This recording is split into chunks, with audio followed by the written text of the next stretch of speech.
So guys আসসালামু আলাইকুম, it's me Nur নবী, welcome to our another blog. তো এই ব্লগে আমরা যাচ্ছি রানী সংকেলের রামরের সামনে ডিগিতে। তো সেখানে যে আপনাদের সাথে দেখা হচ্ছে, চলুন যাওয়া যাক।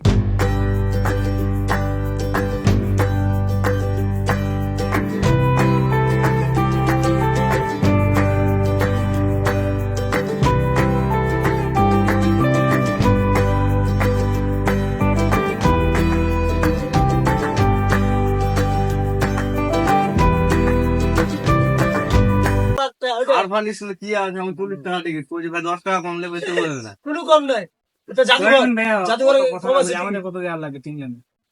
50 টাকা 30 টাকা তো হবে না তোমার সামনে তো ভাই 50 টাকা। এগুলো কি ভাই ভিডিও করে ছাড়বা নাকি? এটা কি করতেছো? আমরা ভাই পুরো ঠাকুরগাঁও জেলার ঐতিহাসিক স্থানগুলো নিয়ে ব্লগ বানাচ্ছি। ও ভিতরে বড় করে দিয়ে এখানে না তো ব্লগ বানাবো, তো আমরা তো সব ক্লিপ রাখবো, শুধু এটা না। আপনি যদি আমাদের সাথে চা খান একটা, ওইটাও রাখবো আমরা। বানান আপনি ভিডিও বানান, সমস্যা না তো। আমরা তো এখানে ওই যে ওটা কথা না তো, আমরা তো ওই যে এখানে যে ভয় করে এই করতে সেটা না তো ভাই। কারণ আমরা না কথার কথা আমরা সরাসরি জায়গা থেকে নিচ্ছি, কথাটা বুঝছেন। আমাদের এখানে তো পারমিশন আছে, বোঝাই তো আপনার আপনার পারমিশন না থাকলে তো টাকা নিবেন। লাভ দিল ভাই 40 টাকা দেন, আপনি অত কথা বলেন আপনি খুশি। তো গাইস আপনারা দেখতেই পারলেন, আমাদের গেট দিয়ে আমরা যদিও ছোট গেট দিয়ে আসলাম, তো এই গেটে ওরা টিকিট বসাইছে, ওই গেট দিয়ে বের হবো, তখন দেখাবো আপনাদের।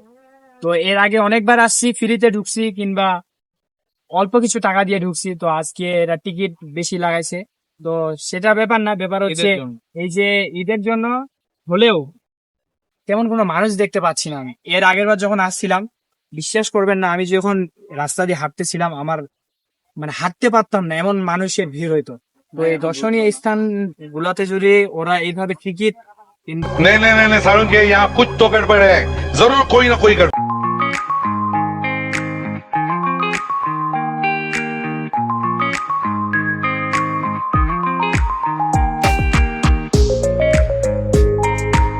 এটা তো অনেকটা বিশাল জায়গা, তো এটা যদি আমরা হাঁটি তাহলে শেষ করতে পারবো না। তো এখন আমরা বাইক রাইড দিয়ে দেখাবো আপনাদেরকে, তো চলুন যাওয়া যাক।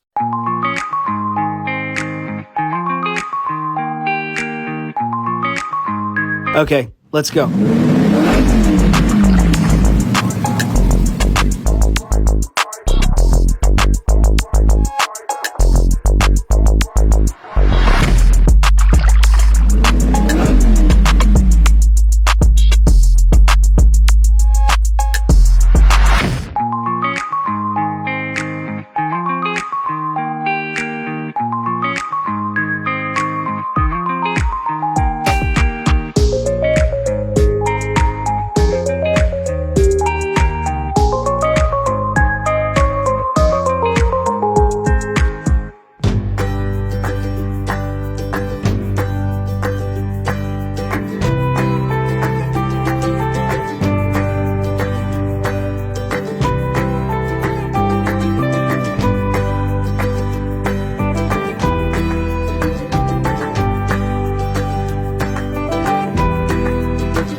সো গাইস এতক্ষণ ধরে আপনাদেরকে মোটরসাইকেল রাইড দিয়ে পুরো প্লেসটা দেখালাম।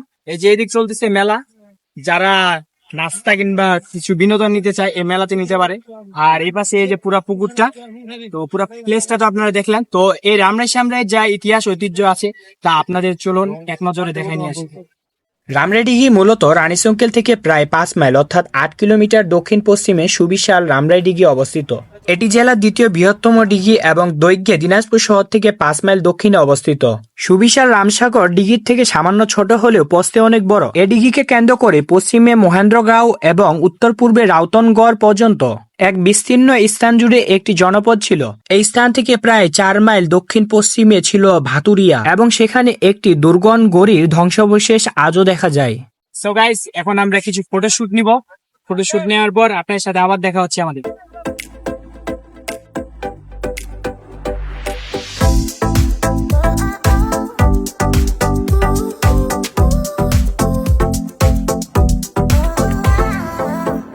আচ্ছা, আপনারা যারা পুরো পুকুরটা ঘুরে দেখতে চান তাদের জন্য রয়েছে নৌকা। সো গাইস, আমরা এখন মুনতাসিরের অনুভূতি জানবো। তো মুনতাসির, তোমার এখানে আসার পর অনুভূতিটা কি? গাইস, অনুভূতি একদম ওয়া ওয়া। এখানে যখন আমি 2 মাস আগে আসি রামরাই সামরাই দিঘিতে, তো এখন আসছি, তো এখন আগের চেয়ে অনেক উন্নতি হয়েছে রামরাই সামরাই দিঘিতে। অনেক ভালো লাগতেছে। তো বাপি, তোমার অনুভূতিটা কি? তো এখানে আমি দ্বিতীয়বার আসা আমার। এখানে আসে ঈদের সময় বিশেষ করে অনেক ভালো লাগতেছে, অনেক লোকজন। এখানে এই যে মেলা বসছে, এটাও অসাধারণ। এটাই আমার অনুভূতি। कैसा लगा मेरा मजाक? সো গাইস, আমরা আর এখানে বেশিক্ষণ থাকবো না, কারণ যা রৌদ্র পড়তেছে অবস্থা খুব খারাপ। তো আজকের ভিডিওটা এখানেই, আর আগামী ভিডিওগুলো আসবে অতি শীঘ্রই। তো আমাদের ঠাকুরগাঁ জেলার ঐতিহাসিক স্থানগুলো নিয়ে ব্লগ বানাচ্ছি আমরা, আপনারা যদি জানেন। তো আমাদের সবগুলো ভিডিও দেখতে আমাদের এনার ব্রাদার পেজ এবং কি আমাদের ইউটিউব চ্যানেলটিতে ফলো দিয়ে রাখো, সাবস্ক্রাইব করবেন। हम तो छोटे लोग हैं, हम तो सिर्फ वीडियो ही बना सकते हैं।